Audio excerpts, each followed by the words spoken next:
when I was much younger, I attended a debate. It was between a Christian apologist, whose name I can't remember, and a professor, full professor at MIT, whose name I do. It was Dr. Jerome Lettvin, who was something of an icon in biology at the time, and also known as a brilliant debater.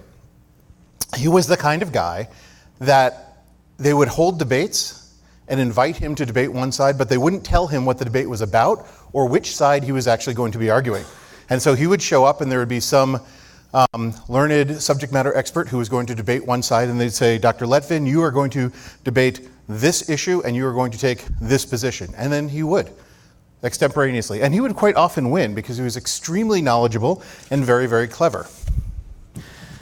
So I went to this debate really excited. At that point, I'd been a Christian for about a year, and I was really interested to hear what was going to be said because I was something of a scientist or learning to be one.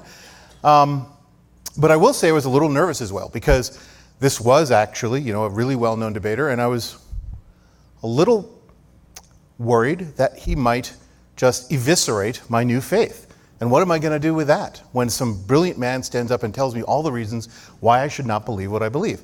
But I thought, I have to be intellectually honest about this. If this is what I really believe, how can I actually say, all right, I believe this and now I won't listen to anyone else ever again? I've got to be able to open my mind and hear what other people say. Besides, one thing that Dr. Lettvin had been fond of saying was that if you are not in a position to articulate rationally and cleanly the other side of an argument, you don't have a right to hold the opinion you have.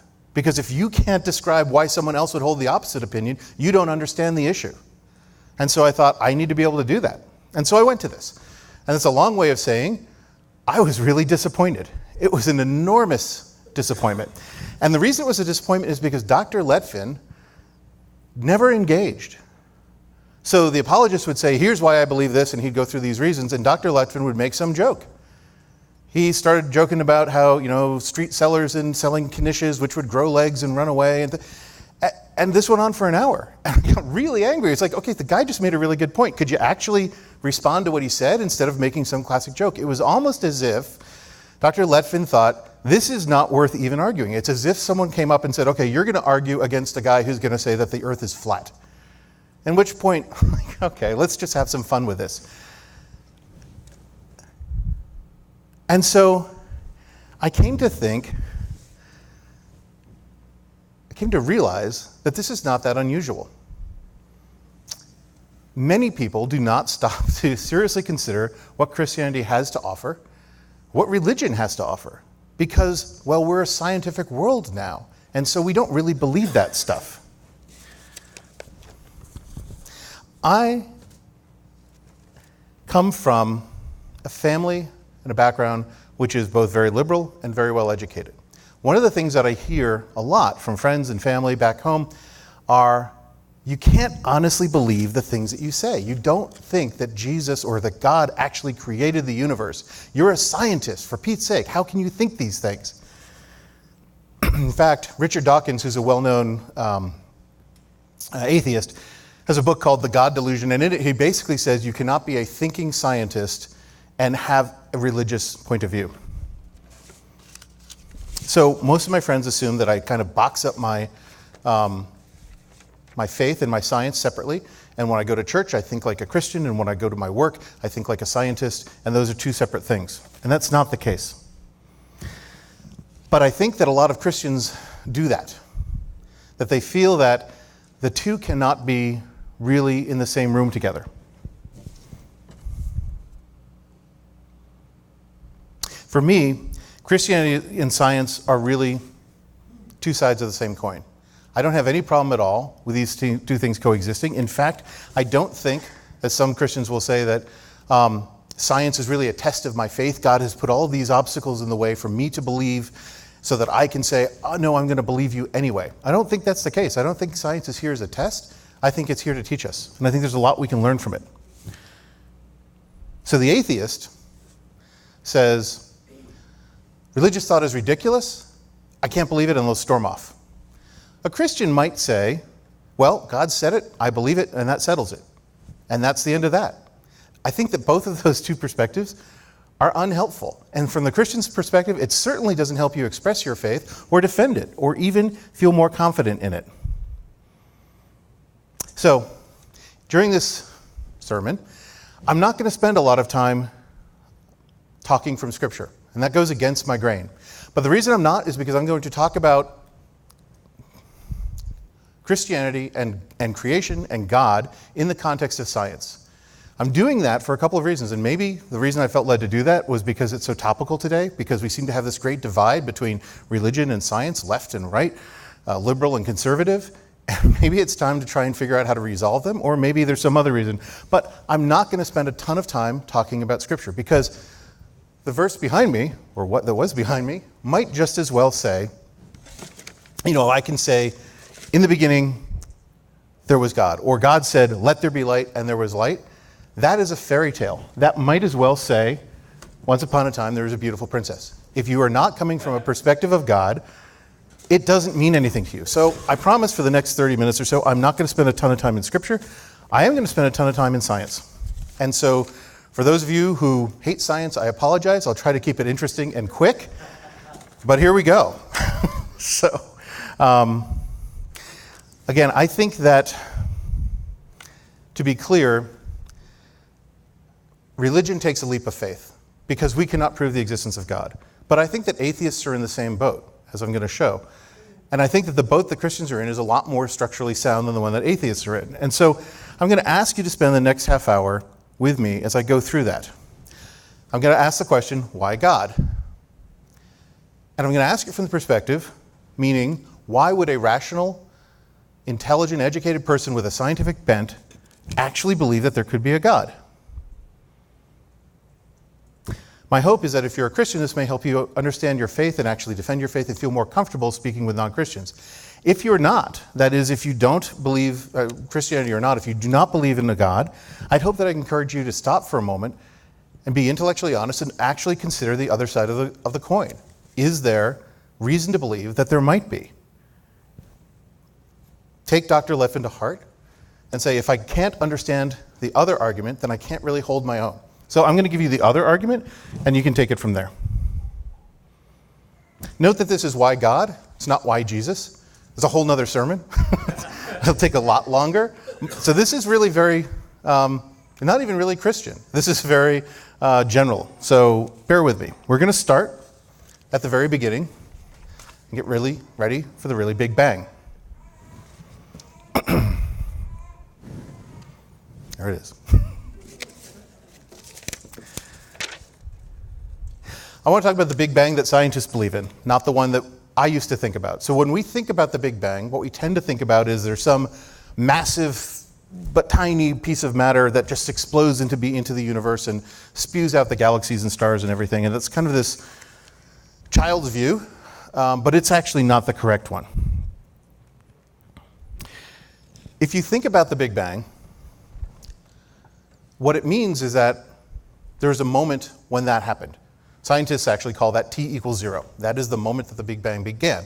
And in such a world where I had a spaceship and I can travel not only in space and time, you can imagine that you could go back in time to the place of the Big Bang where that thing happened and watch it. So that's kind of an interesting thought. Bill Bryson, who's not a Christian, has a book called A Short History of Nearly Everything, which is one of my favorites. And he describes such an event. And he says, naturally, you will wish to retire to a safe place to observe the spectacle. Unfortunately, there is nowhere to retire to, because outside of the singularity, that thing, there is no where. When the universe begins to expand, it won't be spreading out to fill a larger emptiness. The only space that exists is the space that it creates as it goes.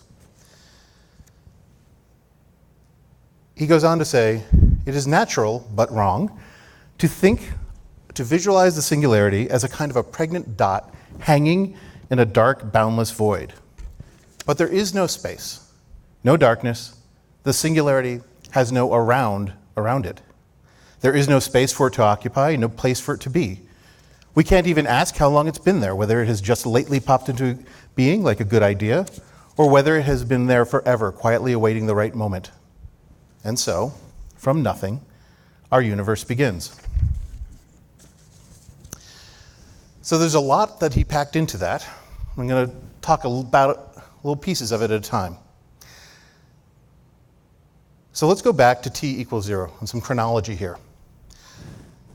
There is a series of events that happen at the Big Bang. When we say t equals 0, we mean something very literally. That is when the clock actually starts. Bill Bryson just said there was no time before that. Time is a dimension that did not exist just as space did not exist. There was no past for this to emerge from. Someone literally, or something literally, starts a clock on the universe at the moment of creation. Again, this is science. This has nothing to do with religion. At that point, at t equals 0, time becomes an actual thing. And so scientists will spend lifetimes kind of dividing this sort of early moment of creation up into little tiny slivers, but you get a couple things. So first, at 1/10,000,000th of a trillionth of a trillionth of a trillionth of a second, gravity emerges as a force. Before that, there was none. Some incredibly brief moment after that, we find electromagnetism shows up, followed by the strong and weak nuclear forces, and then after that, matter in the form of subatomic particles. Lots of them, swarms of them, in fact, all of them. Before that, they weren't there. There was no matter. Now there is. At that point, the universe begins to grow really quickly. By some estimates, again, this is science, roughly every 10 to the negative 34 seconds, it doubled in size. And so what that means is that in the smallest fraction of a moment, the universe went from no size at all to basically what it is now. It slowed down after that, but the conjectures are that in about 3 minutes, the universe was largely the size it is now, with about 80% of every piece of matter that ever existed had been created. Incidentally, we know from Einstein that energy and matter are sort of a constant. You can create or you can move back and forth between them, but you cannot create matter or energy. Well, you could during the Big Bang, because there was no matter and then there was. So, it was all over in about 5/millionths of a millionth of a millionth of a millionth of a millionth of a second. I can't resist the next slide. Said there wasn't going to be a lot of scripture here, but I do have to say, that doesn't seem so implausible now. Now, back 50 years ago, when people were talking about the steady state universe that had been around forever, it was very odd to think of, well, God said, let there be light, and there was light. But actually, whether it was God or not, there was no light, there were no photons, there was nothing, and then there was. Way faster than that. So, okay, I'll go back away from that for a while. So what does this mean? I have two problems with this. Well, actually, scientists have two problems with this. The first is the whole something from nothing concept, or creation ex nihilo. That is, there was nothing and then there was. Well, how did that happen? We know from physics that you can't create matter or energy, but we did. Bill Bryson himself says, it seems impossible that you could get something from nothing. But the fact that once there was nothing and now there's a universe is evident proof that you can. There's a quote here someplace. Sure, or maybe not. So there seems to be a real problem here with this concept of there was nothing and then there was something. Science can't really explain that. Another problem for science, of course, is this change in time. If there was no time before the universe began, then what happened? How did it start? And David, are the slides frozen, or I'm just trying to... Oh, there we go. Oh, wow. Okay, then they're out of... Sorry. How did time start? Scientists talk about false vacuums or scalar fields or vacuum energy, or we have this singularity from which the universe began. And yet, if there is no time, nothing can happen. So there is no cause and event. There is nothing that can actually take place, because if we say that, oh, this scalar field existed and then there was this alignment of these primordial particles and that caused, there is nothing to cause, because cause implies time. Because means as a result of something else, then something happened. But there was no time. And so something started the clock of the universe. Now, the problem for the scientists is that these questions are unanswerable. You cannot conceivably prove what you want to believe. That is, if there was a Big Bang, we have to deal with the fact that we got something from nothing in no time, and we cannot apply the scientific method to it. There is no way for us to say, all right, I conjecture this, let me do an experiment. Let me create a universe from nothing and see if that worked. We can't do that. It's all hypothesis. Now, there's good reason to believe in some of these hypotheses. I actually believe it. I'm not sitting here saying it's wrong. I believe it's true. There's good evidence for it. There's background radiation energy in the universe. There's the expanding universe and the Doppler shift of galaxies. They all point to the fact that there was a massive explosion of the universe and it came from nothing, which is why scientists have spent the last 50 years carving up the moment of the Big Bang into little slices. There's good, solid scientific evidence for it. However, it can never be proven. So there's a man named Robert Jastrow, who was a PhD from Columbia. He's got there's a slide, but we don't have it, who has just this incredibly long list of credentials. He wrote a book called God and the Astronomers. He is incidentally an agnostic, but he was confronted when he was working at NASA with this whole fact of, what do we do with this? And he says this interesting thing. Astronomers now find that they have painted themselves into a corner because they have proven, by their own methods, that the world began abruptly in an act of creation to which you can trace the seeds of every star, every planet, every living thing in this cosmos and on the earth. And they have found that this all happened as a product of forces that they cannot hope to discover. That there are, or what I or anyone else would call supernatural forces at work is now, I think, a scientifically proven fact. Again, not a religious man. But what he's doing is confronting the fact that science has kind of walked us into a corner where we see this singularity and we know we cannot see beyond it. He goes on in his book, God and the Astronomers, to point out that for the astronomer and the scientist who has lived by his faith in the power of reason, the story ends like a bad dream. He has scaled the mountains of ignorance and he is about to conquer the highest peak. As he pulls himself over the flat final rock, he is greeted by a band of theologians who've been sitting there for centuries. This goes back to the concept of, and God said there was light. When we get to the end of it, what we find out is that the creation of the universe looks remarkably similar to what we see. Now, again, I'm not talking scripture, but what cannot be avoided is the fact that it began with something supernatural that cannot be described by science. And so we have to go and create something that we're going to believe in. So this is a real problem, but it actually gets worse. Stephen Hawking, who most people have heard of, one of the greats, actually, other than Einstein, I think the only physicist I know who has a movie made about him. He said this: the laws of science, as we know them at present, contain many fundamental numbers like the size of the electric charge of an electron and the ratio of the masses of the proton, the neutron, or the electron. The remarkable fact is that the values of these numbers seem to have been very finely adjusted to make possible the development of life. Now, I actually had the privilege of seeing Stephen Hawking speak, and he was asked, and you can ask him questions, as some of you know, he speaks with a voice synthesizer, so questions are submitted, and then there's an intermission, he goes off and types his answers, and he comes back, and the answers are read, and someone asked him, of course, do you believe in God? And his answer was, no, I don't.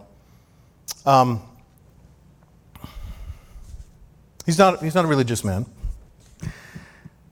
But even he points out there's something amiss here, and this leads us to what is known as the finely tuned universe.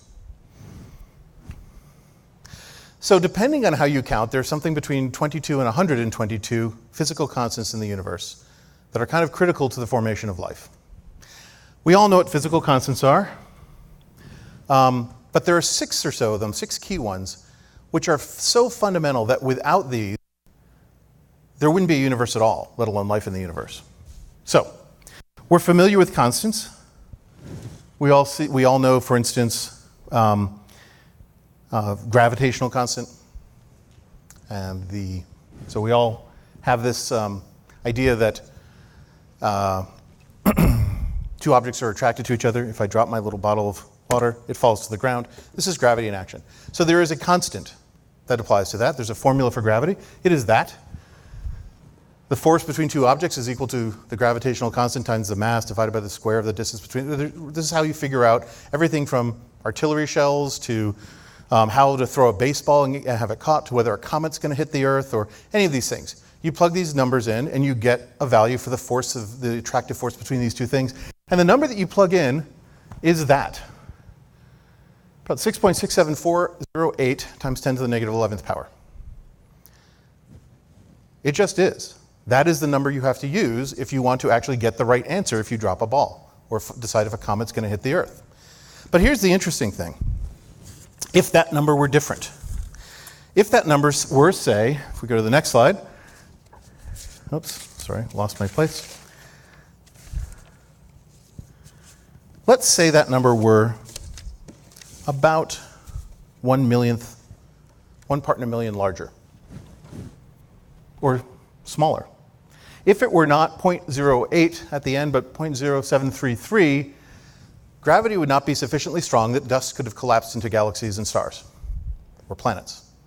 They never would have formed. What we'd have instead is dust clouds floating around the universe, and that's all.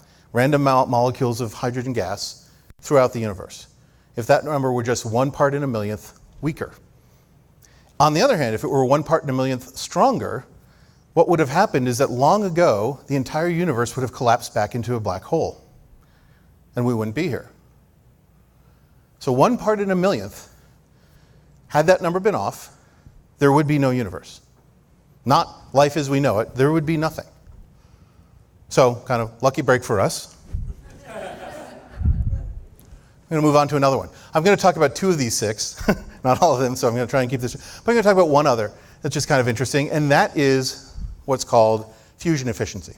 So as most people know, our sun burns hydrogen and makes helium out of it, and that's where we get our light and energy. And it does that through a process called the main sequence. And so a main sequence star takes hydrogen in a very specific series of steps and creates helium out of it. And in that first step, it takes 2 atoms of hydrogen and it fuses it into an atom of deuterium.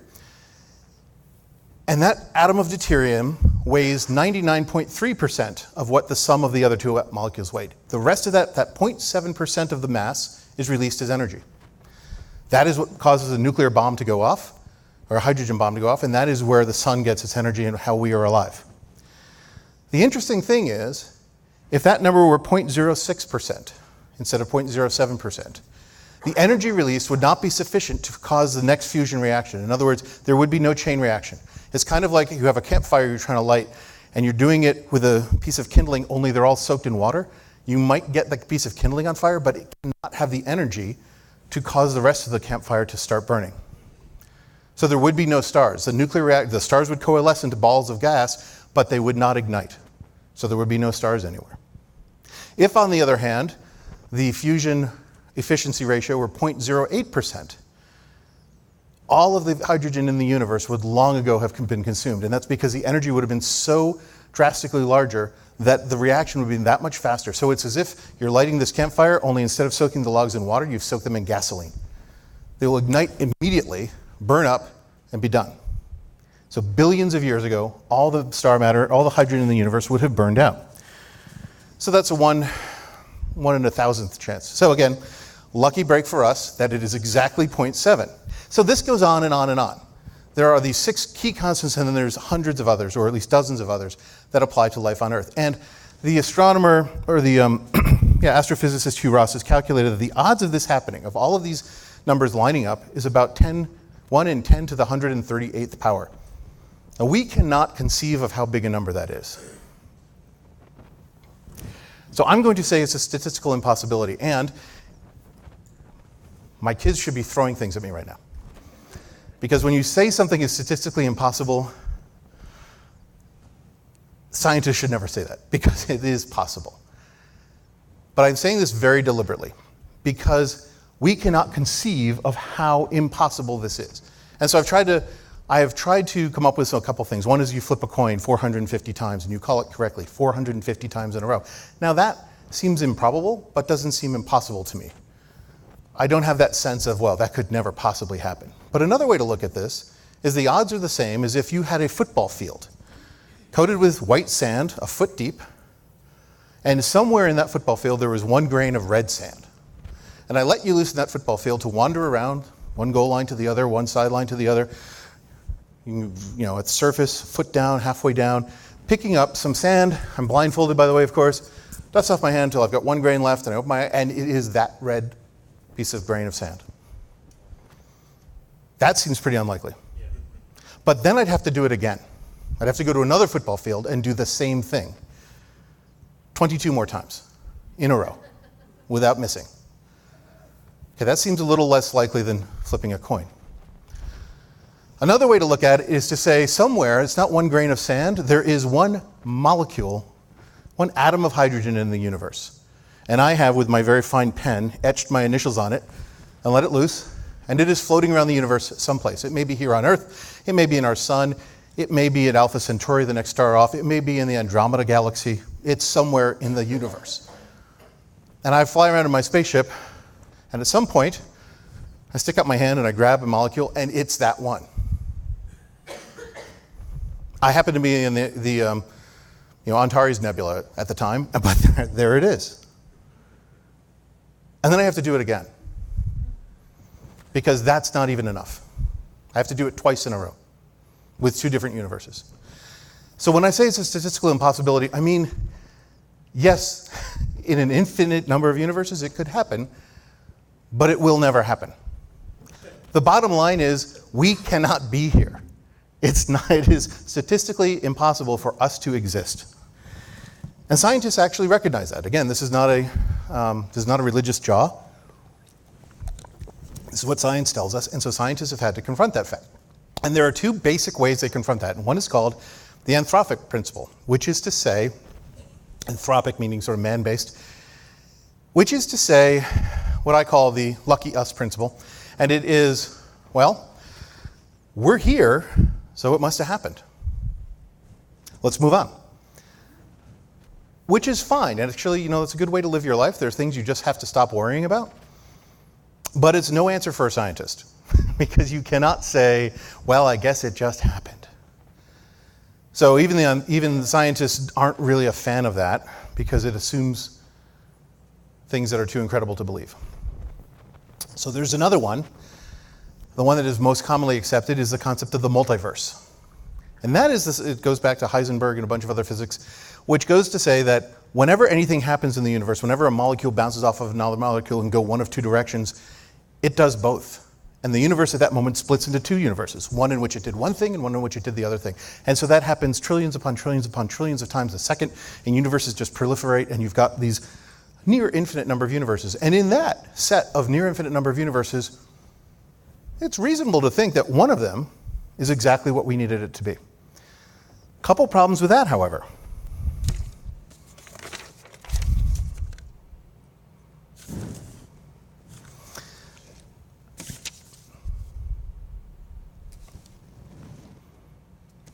The problems are what? Sorry. First of all, this relies on quantum physics to work. But as we just talked about, there was no physics at the beginning of the universe, quantum or otherwise. There was nothing. And so when the universe was spawned and all those constants were established, there were no multiverses forming. Only if we had formed as a result of some other multiverse, if some other Big Bang. Okay, so if we came from some other series of Big Bangs, in that instant, there are no other ways for this universe to be formed. In other words, we're not having this cascading quantum effect because there are no quantum physics. So we must have come from another universe that was being formed. Which sort of begs the question, okay, well, where'd that one come from? Because in this chain that we've talked about, there is an origin. Things don't pop out of nothing. They come as a result of collisions from other universes. So there has to be something. And this ignores the fact that there isn't a beginning. So the bottom line is, one other point is, this kind of brings us back to where we were with the Big Bang. Only it's even worse because here is another unprovable concept. We cannot possibly come to the conclusion that this exists. And yet,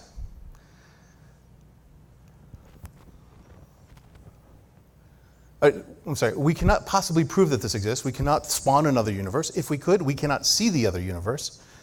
And yet, we have to believe that it happened. Otherwise, we can't be here. And unlike in the Big Bang, where we can see background radiation and things, there is no evidence at all of another universe. It's just theory. And so we end up in a situation like I call the lottery. So when my friend wins the lottery, says, hey, they called me up and, hey, I just won $100 million in the lottery. That's fantastic. Can you loan me some money? I'm very happy for them. I don't disbelieve it. Someone wins the lottery, so that's great for them. And they call me the next week and say, I won again. Really? That's astonishing. What are the odds of that? And they call me the next week and say, hey, I won again. And I'm like, okay, what are you doing to fix this? And you can tell me, because the fourth time they call me, I'm calling the police, because something's not right. We can talk about this as much as we want, but the other analogy is, of course, I'm playing poker and I draw 4 aces. I'm back in the Old West, so trigger fingers get really itchy, and I'm like, okay, 4 aces. And I'm like, look, I'm sorry, look, Curly, you cut, and Slim, you shuffle. I just dealt. Look, there's nothing up my sleeves.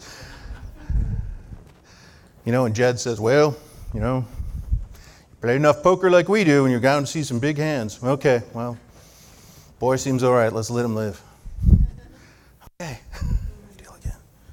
4 aces.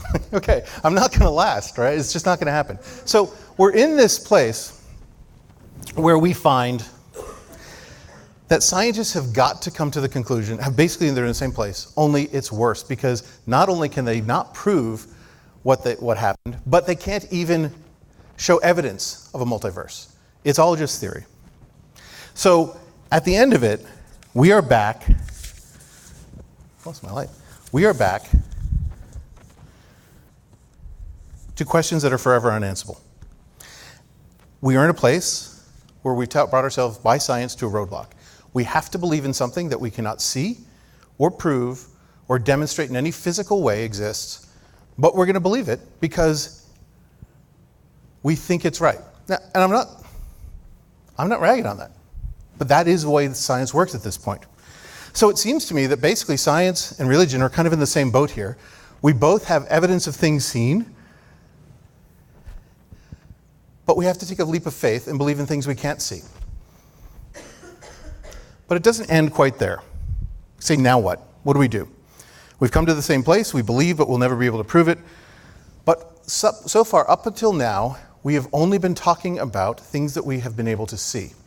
Things in the universe, things that we've been able to observe.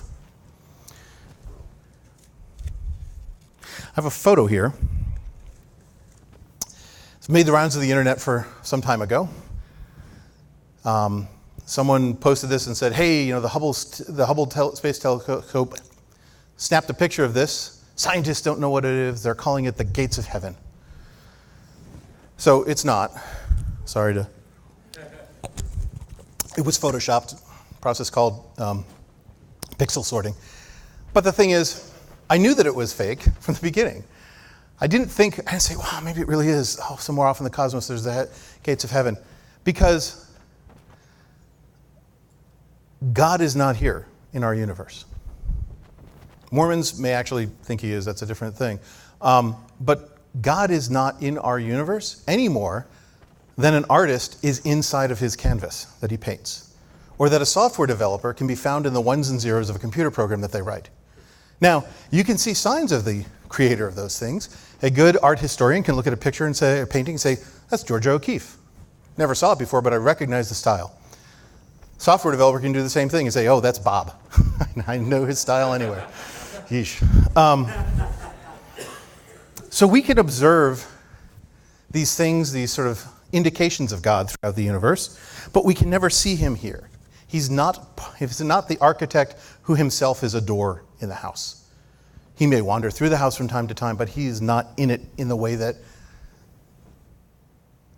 the hallway is in the house. So, if we're talking about seeing things, seeing images of God throughout the universe, what might we expect to see? We might expect to see, things of beauty, things of size, majesty, things of precision. We've talked about some of those, the size, the precision that we see. What else? There is something else that we can see.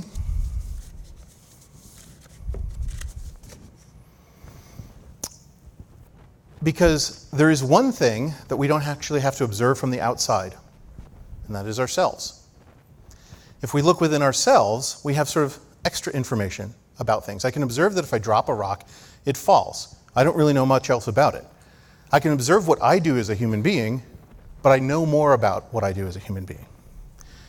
So I'm going to talk about something that C.S. Lewis brought up, and I love C.S. Lewis. If you know me at all, you know that. And he calls it right and wrong as a clue to the purpose of the universe. So there's a lot of C.S. Lewis in the next part, so I'm not going to just refer to him at every minute, just assume that that's the case. So most of us hear people argue from time to time. Say, show of hands, how many people have been in an argument in the last month or heard an argument in the last month? I think that's most of us. Say last week, sure, yesterday, today, on the way to church. These things happen. So what do those arguments sound like if you listen to them? And they're very often things like a husband and wife arguing and someone saying, you picked the movie last week, it's my turn to pick. Or two kids on a schoolyard and kids saying, give me the ball, I want to play with it. You've been playing with it all day. Or in business, someone saying, me saying to a customer, you told me you'd pay me if we did this work. We did the work, now you have to pay me. And the arguments that come back are really interesting. What is said in return is things like, okay, I picked the last movie, but you picked the 3 beforehand, so it's still my turn. Or, God, every time you pick a movie, it's horrible, let me pick.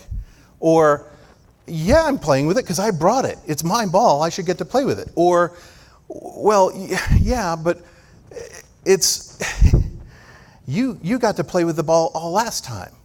Or, in business, someone saying, I didn't know how expensive it was going to be, or it took too long, and so I can't use it anymore, so I shouldn't have to pay for it. There's this argument that goes on about why the thing that I want is not correct, is not the right thing. No one says, forget you, I'm picking the movie all the time. Or, well, why should I pay you? You already did the work. Why would I ever pay you for it now? No one says that. Most arguments, almost all arguments, are about trying to show that the other person is in the wrong and that you are in the right. So let's think about what that means for a minute. What does it mean to be in the right or in the wrong?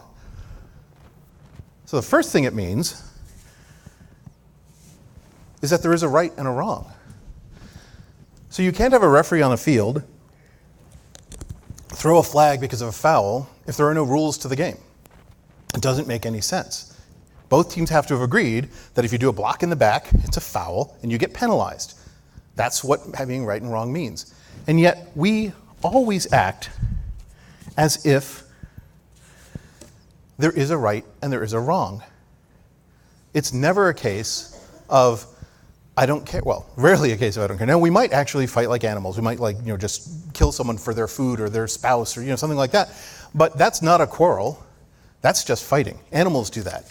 We actually quarrel. We argue about right and wrong.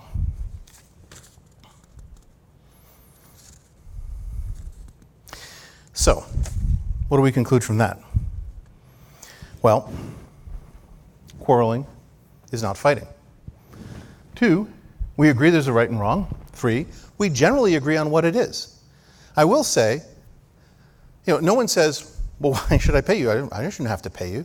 We actually agree on the fundamental rules. And people will say, well, no. People around the world think different things are right and wrong. That's not actually really true. We don't think different things are right and wrong. Because I'm not talking about different degrees, like how nice you should be. Should you give all your money to the stranger who needs money or just some of it? What I'm talking about is this fundamental concept of right versus wrong. So imagine, if you will, a land in which people were admired for running away in battle. Like parades were thrown because you ran away, and you ran away faster than anyone else. Or where you were fiercely proud of the fact that you had robbed and killed your brother who gave you his house to live in. And you were proud, and other people looked at you and said, told their children, That's the guy you want to be like when you grow up. Like, that is not something that is within our experience. We cannot conceive of a world like that because it is inbred into us, this concept of right and wrong, and we can't get rid of it. It's also not about, incidentally, people will say, well, we just kind of project on things what we like.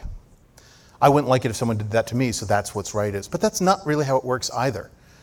If I'm behind someone in a parking lot, and a space opens up and they take it, I don't have a spot. If I'm waiting patiently for someone to pull out, and when they do, they block me for a moment, and someone comes whipping around the corner and ducks into that space, I'm mad. But there's no difference in my situation. I'm still in the parking lot. I still have no space. Why am I mad at one but not at the other? Because that was wrong, and that's not. So it's not what's important to me or what benefits me or what's inconvenient to me.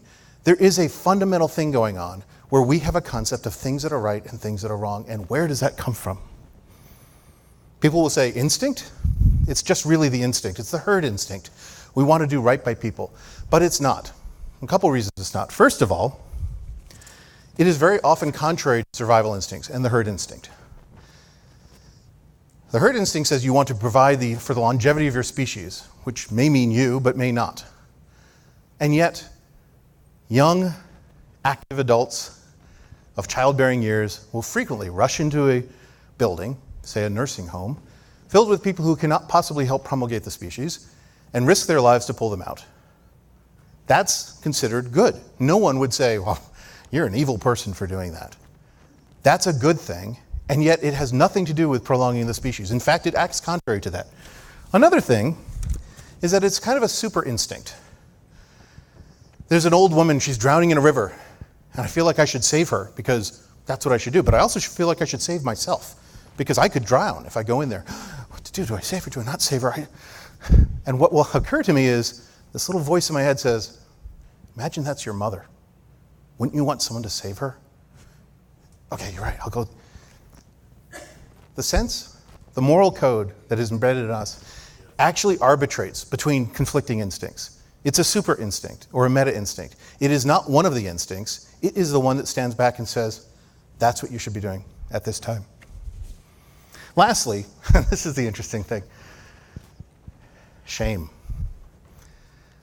I've just talked about how when someone tells me, oh, you did the wrong thing, I will immediately start making excuses for why that wasn't the wrong thing. It was okay because I didn't realize I wasn't going to have the money to pay that person back. It's not my fault. There's a list of things that I will come up with to avoid this being my fault, to avoid the feeling that I have actually violated the moral code. Well, I have an instinct to eat. We all do. I have perhaps followed that instinct too much. And so I may say, today, though I have an instinct to eat, I'm going to skip lunch. I feel no compulsion to make up excuses to my friends of why I'm violating that instinct. I'm not going to eat because of these things. I don't care. I can pick and choose which instincts I want to follow. But when we violate the moral code, we cannot bear that we do this. We cannot not only make excuses to others, we make excuses to ourselves. We've got to convince ourselves that it's an okay thing to do. So this is not an instinct that we're following. This is something very, very different than an instinct. So where does that leave us? Well, humans all over the world have this curious notion of how we should behave. This notion is apart and superior to other instincts. We can't get rid of it, no matter how hard we try. We cannot bear acting against it. Incidentally, we don't follow it. We act against it all the time. So, leads us to the other thing, of course, why Jesus? But we're not going to get into that today. So what's next? Where does all this come down to? This comes down to a few things. First, science tells us that the universe began from nothing. Absolutely nothing. Not only no matter, but no time, no space, no light, no energy, no anything. 2, creation was breathtakingly fast. In the blink of an eye, there was a universe. This is what science tells us. 3, the odds that the universe could support life of any type are far less than the number of atoms in the universe. 1 in that. We should not be here. 4, the scientific account of the creation via the Big Bang is surprisingly close to the creation story than I would have predicted. 50 years ago, would not have seen that coming. What science doesn't tell us is how. First, it doesn't tell us how the universe began. No one knows how the universe began. Science admits that it cannot possibly get to the bottom of that. 2, no one knows how the universe ended up being able to support life. And again, no one can get to the bottom of that. The only theories that exist are completely untestable. What we're left with is an unprovable unknown. The other thing it doesn't tell us is why. It's not possible for scientists to find direct evidence of God. And yet everywhere we look, we see what we would expect to see if there were a God. We see a universe perfectly arrayed for our existence. Well, first of all, we see a universe which came from nothing. Then we see it perfectly arrayed for us. And then we find in ourselves planted this sense of right and wrong, which seems completely outside of our control, and yet there it is, all the time. So, as a scientist, I conclude some things. First, science has never claimed to be able to answer the question, why are we here? But in the past 50 years, we've seen some scientific evidence which has raised some really interesting questions. Science has proven to itself that it cannot ever explain these things. And I don't mean that, well, we don't understand it now. I mean, what science can prove is that it is not possible for science to prove that. And so I conclude from the evidence that it appears that the universe was intentionally created specifically to provide us with a place to exist. Second, there's the thing that created that seems to have this obsession with this moral code and has implanted that in us. And by the way, we do not act that way, and that must mean that our Creator really hates a lot of what we do. And again, this leads to another sermon called White Jesus, but we're not going to do that now. So what I'll say is this, in summary. First of all, Richard Dawkins is wrong when he says it's simply not true when he says you can't be an intelligent scientific thinker and hold religious beliefs. In fact, I believe the opposite is true, that it is quite difficult as a scientist to hold to the concept of random physics given the evidence in the universe. You really have to stretch. You really have to believe in things that are either unprovable or astronomically impossible. Next, that the person who believes there's no creator, because a scientist said so, is in exactly the same position as a child who believes that there's a God because their parents said so. Neither of them is acting on actual evidence, but hearsay. And both of them should be intellectually honest and take the time to think this out for themselves and not just take someone else's word for it. So I'd say that if what's holding you back from faith, so speaking to people who don't believe in a creator right now, if what's holding you back from that is that you think you'd be foolish, because surely no one believes that, I'm going to say that that's not true and that you need to look again.